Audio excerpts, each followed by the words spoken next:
Podblast, podcast Balam 1. Halo kawan pajak, selamat datang di Podblast, podcast Balam 1. Tempat kita ngobrol santai tentang pajak, namun tetap berwawasan. Nah, pada hari ini kita akan membahas materi yang seru nih. Namun, izinkan aku memperkenalkan diriku dulu ya. Nama aku Raisa, selaku host pada podcast hari ini. Lalu, kita sudah kedatangan narasumber kita yang oke banget. Di sebelah aku ada siapa ini? Halo Raisa, halo kawan pajak. Ya, perkenalkan nama saya Fadil Arab. Di sini fungsional penyuluh pajak di KPP Balam 1. Oke, halo Kak Fadil. Ya, halo Raisa. Kak Fadil, aku pernah dengar ya Kak ya. Gimana tuh?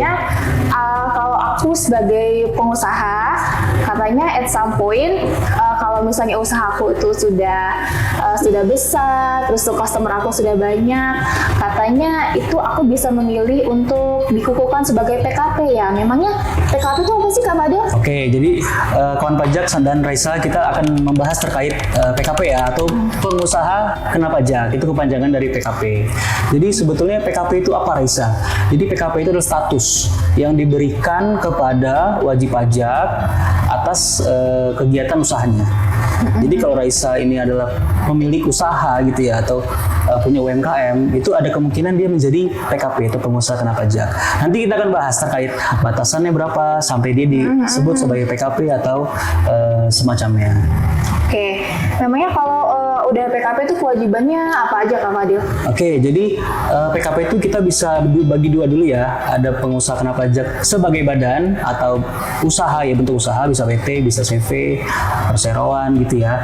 Ada lagi PKP sebagai orang pribadi. Jadi jangan salah, jadi orang pribadi pun bisa menjadi PKP atau pengusaha kena pajak. Jadi sama syaratnya. Syaratnya adalah wajib pajak ya telah memiliki omset atau peredaran usaha paling sedikit 4,8 miliar per tahun, maka dia berhak atau wajib menjadi PKP. Gitu. Kalau misalnya aku belum sampai 4,8 miliar nih Kak, tapi aku pengen nih PKP, aku pengen transaksi ABCD gitu. Oke, jadi ada wajib pajak juga dia mengajukan permohonan PKP atau pengusaha kena pajak itu tidak selamanya karena telah melewati omset 4,8 miliar ya per tahun.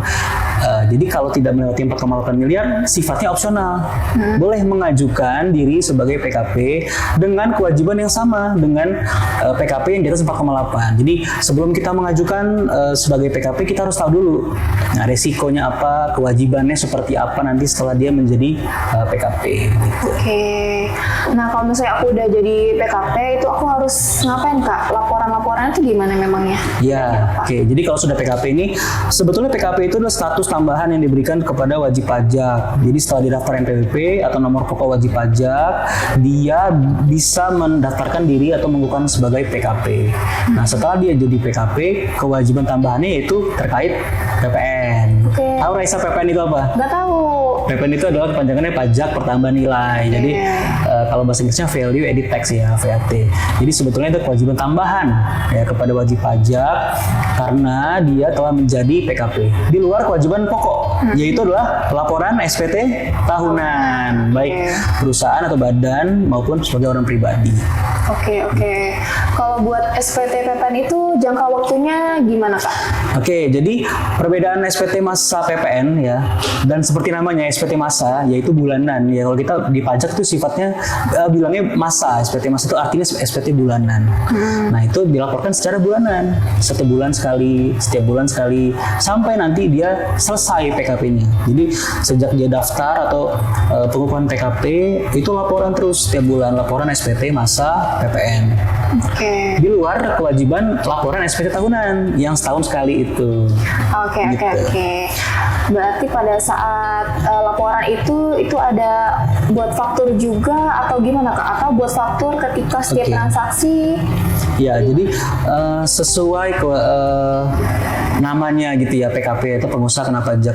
Tujuannya apa? Tujuannya agar wajib pajak dapat membuat atau menerbitkan faktur pajak. Ya, jadi Tujuan utama PKP itu apa sih? Ya kita bisa bikin faktur pajak yang diberikan kepada lawan transaksi. Nah, jadi tadi sebelum kita bahas faktur pajak tadi belum sempat disampaikan terkait kewajiban pelaporan SPT masa PPN itu dilaporkan paling lambat akhir bulan berikutnya. Oke. Nah, misalkan ini bulan September gitu ya, kita akan melaporkan SPT masa PPN September. Paling lama adalah tanggal tanggal 31. Oke. Nah, berbeda dengan kewajiban SPT masa PPH atau SPT lainnya, PPN ini dibayar dan disetor paling lambat akhir bulan berikutnya. Seperti itu. Berarti bayar setor akhir bulan berikutnya ya Kak ya? Ya, akhir bulan paling lambat ya. Jadi kalau dari tanggal 1 udah bisa gitu. Oke. Tanpa menunggu sampai akhir bulan. Karena dendanya lumayan. Berapa Kak emang? Jadi wajib pajak dan kawan pajak kalau misalkan sudah menjadi PKP atau pengusaha kena pajak, itu kalau tidak lapor SPT masa PPN atau terlambat, itu ada potensi denda Rp500.000.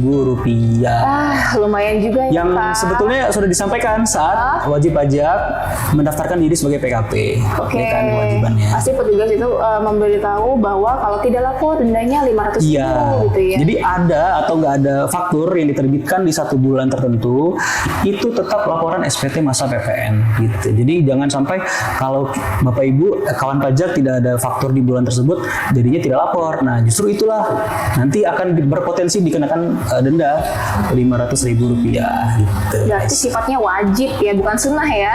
Wajib ya. Jadi kalau nggak dilakukan dia berdosa. Dosanya dari denda. Aduh, ya ampun. Jangan sampai ya kita kena denda gitu kan. Kalau sebulan 500, setahun bisa 6 juta ya. Udah sekali 6 juta. Lumayan ya, kalau bagi aku sih lumayan Lumayan Kak. banget ya. Terus Kak Fadi, aku mau nanya tentang perhitungannya PKPM. Aku pernah dengar itu sih. Itu gimana sih Kak? Boleh kasih tahu nggak Kak? Oke, jadi kalau kita bicara PKP kan berarti kita memproduksi atau menerbitkan faktur pajak. Nah, dari sisi penjual itu menerbitkan faktur pajak kita namakan sebagai faktur pajak keluaran. Sesuai sifatnya keluaran. Jadi kita mengeluarkan barang. Namanya faktur pajak keluaran atau PK gitu ya, pajak keluaran. Sebagai pembeli yang juga mungkin PKP atau pengusaha kena pajak juga, dia dinamakan sebagai pajak masukan. Jadi faktur pajak masukan atau PM. Nah, sebagai pembeli gitu kan, itu PM. Kita sebagai penjual itu sebagai PK gitu ya, pajak keluaran. Nah, PPN yang kita bayarkan di 1 bulan tertentu itu ada rumusnya. Rumusnya adalah PK dikurang PM. Nanti mungkin editor bisa tulis ya di bawah sini ya. Rumus penyetoran PPN bulanan sama dengan PK dikurang PM. PK itu adalah pajak keluaran dikurang pajak masukan. Pajak masukan itu artinya apa? Artinya kita sebagai pembeli itu membeli barang, bisa barang modal, bisa barang persediaan, bisa bahan baku yang juga dari PKP lain. Jadi kalau kita sebagai PKP beli barang dari non PKP, kita nggak dapat faktur pajak. Nah, jadi nanti ya kita pilih-pilih nih. Kalau kita sebagai PKP, kita lebih baik pilih supplier yang juga PKP agar bisa menerbitkan faktur pajak. Sama-sama PKP lebih Sama-sama mudah PKP, ya. betul. Oke. Jadi intinya kalau PK itu kita keluarin Ya, jual barang. Kalau PM kita masukin alias beli barang. Beli barang, gitu ya, Kak betul. ya. Oke Kak Fadi. Kalau kita punya PK semua di 1 bulan dan tidak punya pajak masukan, ya itulah senilai itulah kita harus membayarkan PPN di bulan tersebut. Nah, total PK, PK ya, karena tidak ada pajak masukan yang kita peroleh. Oke, paham Kak Fadil. Nah, misalnya aku mau PKP nih Kak, cara daftarnya gimana ya Kak ya? Oke, jadi kita akan tutorial ya gimana cara bikin pengajuan permohonan PKP. Disimak ya. Oke, kita login Cortex sebagai pribadi atau impersonate ke badan. Kemudian kita klik portal saya. Kemudian klik pengukuhan PKP. Scroll ke bawah, setelah itu kita isi yang pertama adalah status kepemilikan tempat usaha kita, milik sendiri, sewa atau virtual. Kemudian kita input berapa nilai peredaran bruto kita perkiraan saja.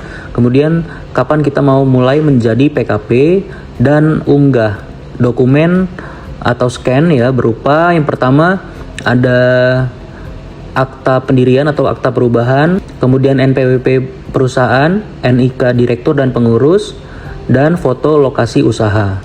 Setelah itu kita klik simpan dan tunggu hingga KPP menyetujui proses permohonan pengukuhan PKP kita. Nah, gitu kawan pajak dan Kak Raisa, cara pembuatan atau permohonan PKP ya. Jadi semuanya bisa diajukan di Cortex, tidak perlu kantor pajak. Gampang banget ya Kak, semenjak ada Cortex ini seluruh permohonan sebenarnya bisa online tanpa kita harus antri-antri di kantor pajak ya Kak ya. Terus Kak, kalau misalnya buat faktur pajak lewat Cortex itu caranya gimana Kak? Oke, jadi sudah kita ajukan PKP, saatnya kita membuat faktur. Ya, kita akan melihat bagaimana cara pembuatan faktur pajak. Simak berikut ini. Oke, untuk tutorial cara pembuatan faktur pajak, kita buka kembali Cortex-nya, kemudian kita impersonate dari pribadi kepada badan yang ingin kita buat faktur pajaknya. Kemudian kita klik tombol e-faktur dan klik pajak keluaran untuk membuat faktur pajak keluaran. Kemudian kita coba refresh terlebih dahulu apakah ada faktur yang pernah kita buat sebelumnya. Oke, selanjutnya kita klik tombol buat faktur. Nah, di sini ada bagian satu yang dokumen transaksi kita isi. Yang pertama adalah kode. Kode transaksi itu ada beberapa macam jenis. Yang paling sering kita gunakan adalah 01 untuk barang mewah, 02 kepada dinas, pemerintahan, 03 kepada BUMN, ya pemungut selain pemerintahan, dan 04 yang kepada swasta. Nah, di sini kita coba pilih yang kepada swasta 04, kemudian kita pilih tanggal faktur yang ingin kita buat. Di tanggal faktur ini ada ketentuan kita maksimal membuatnya dan menguploadnya tanggal 20 bulan berikutnya. Karena hari ini contohnya masih tanggal 19 November, maka kita bisa membuat faktur di tanggal Oktober ya, paling lambat. Kemudian kita coba contohnya tanggal 1 November saja. Kita coba klik 1 November, kita scroll ke bawah lagi. Selanjutnya yang nomor 2 kita isi NPWP lawan transaksi kita. Ya, atau NIK apabila pembelinya adalah perorangan. Oke, selanjutnya kita rekam detail transaksinya, bisa klik tombol tambah transaksi. Kemudian kita pilih kode barang atau jasa yang kita jual. Kemudian kita input kembali detail barang atau jasa yang kita jual. Di sini misalkan ATK, kemudian satuannya bebas, kita contohnya di sini unit. Nah, kemudian harga satuan adalah harga sebelum ditambahkan nilai PPN, yaitu Rp30.000 per item. Di sini saya coba contohnya ada 100 item. Jadi totalnya adalah Rp3 juta dengan contoh ada diskon atau potongan harga senilai Rp100.000 dari nilai penjualan Rp3 juta tadi. Nah, selanjutnya kita harus menghitung berapa nilai DPP nilai lainnya ya, dengan cara atau dengan rumus mengalihkan nilai DPP awal Rp2.900.000 dikali 11 dibagi 12, yaitu adalah rumus baku untuk mencari nilai DPP nilai lain, yaitu 2.658.333,33-nya juga diikut dituliskan. Nah, kemudian ada PPN-nya sudah terlihat Rp319.000, kemudian kita klik simpan. Sudah, setelah itu kita klik simpan konsep. Nah, untuk mengupload ada dua cara ya. Kita pertama bisa dengan tombol upload faktur yang ada di situ ya. Atau bisa dengan kembali ke menu sebelumnya, pajak keluaran. Ya, kita klik pajak keluaran, kemudian kita refresh dan kita checklist faktur pajak yang barusan kita buat. Kemudian kita klik tombol upload faktur dan input kembali passphrase yang telah kita buat. Setelah itu kita klik konfirmasi tanda tangan dan tunggu hingga fakturnya selesai diupload. Kemudian kita refresh kembali untuk mencetak PDF faktur pajak yang telah kita buat. Setelah itu, nah inilah contoh faktur pajak yang sudah kita buat dan ini sudah siap diberikan kepada rekanan dan sudah selesai diupload. Nah, gitu caranya. Cara membuat faktur pajak di Cortex. Gampang nggak? Gampang sih Kak. Nah, berarti setelah kita buat faktur pajak, selanjutnya kita laporan. Iya. Laporan juga bisa di Cortex. Ya, jadi semuanya dari mulai PKP, bikin faktur, bikin billing, pelaporan SPT masa PPN, semuanya sudah di Cortex. Caranya gimana Kak? Caranya simak video berikut. Oke, kita coba klik menu SPT yang ada di atas ya. Kemudian klik lagi SPT itu surat pemberitahuan. Oke, kemudian kita klik buat konsep SPT ya. Kita pilih PPN. Kemudian kita scroll ke bawah. Ada tombol lanjut ya, kita klik lanjut. Kemudian kita pilih bulan yang mau kita laporkan. Ini misalnya Oktober 2025 ya. Kemudian normal. Kemudian kita klik buat konsep SPT. Oke, setelah itu kita coba klik tanda pensil ya, lihat. Kemudian klik tombol posting SPT dan tunggu sampai postingnya selesai. Nah, kita scroll ke bawah. Oke, pelan-pelan. Nah, di situ adalah tertuang pajak keluaran yang harusnya kita sudah pernah buat faktur pajaknya. Di sini contohnya nihil ya. Kemudian kita ke bawah kembali. Nah, ini adalah pajak masukan atau pembelian, dan di sini contohnya juga nihil atau tidak ada faktur. Nah, kesimpulannya juga di sini tidak ada pembayaran pajak maupun kelebihan pajak. Kemudian kita scroll ke paling bawah sekali. Silakan ada tombol checklist ya. Kemudian isi jabatan direktur atau staf dan seterusnya. Kemudian kita klik simpan konsep dan klik bayar dan lapor ya. Nah, setelah itu kita input kembali passphrase yang telah kita buat di awal tadi. Oke, kita klik simpan, kemudian konfirmasi tanda tangan. Setelah kita klik tombol kuning, maka kita akan menunggu sampai SPT-nya selesai dilaporkan.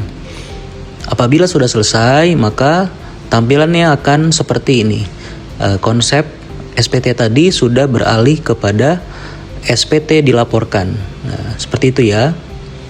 Oh gitu ya Kak Fadil, ternyata sebenarnya kalau kita paham, kita mengerti, kita lihat-lihat video tutorialnya, sebenarnya gampangnya terkait laporan PPN PKP ini. Nah, selain itu Kak, kira-kira ada nggak sih Kak sebagai PKP hal-hal yang perlu kita lihat lebih detail, lihat lebih dalam gitu, apa ya Kak?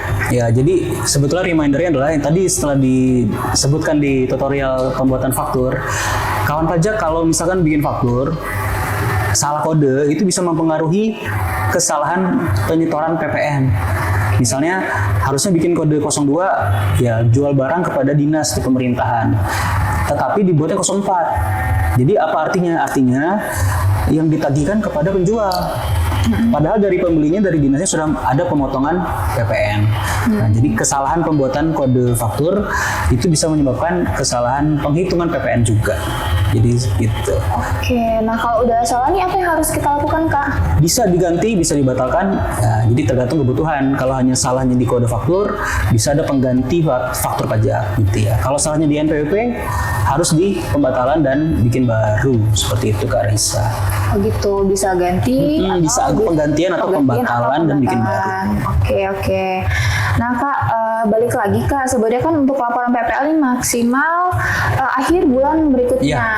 Ada nggak Kak tips and trick gimana ya kita sebagai PKP biar kita selalu ingat dan tidak terlewat dari jadwal yang sudah ditentukan itu? Ya, jadi kita set reminder jadwal tanggal 1, tanggal 5, tanggal 10 ada kewajiban pajak apa gitu ya.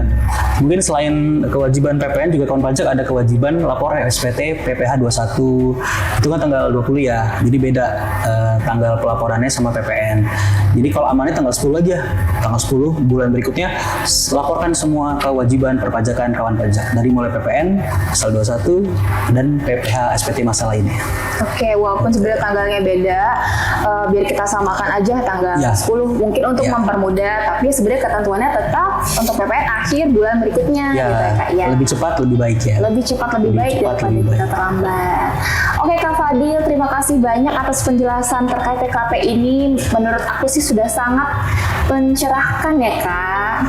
Thank you so much. Ya, terima kasih Raisa dan terima kasih juga kawan pajak. Iya, kawan pajak, jangan lupa untuk follow akun Instagram, Twitter, YouTube kita di Pajak Bandar Lampung 1 ya.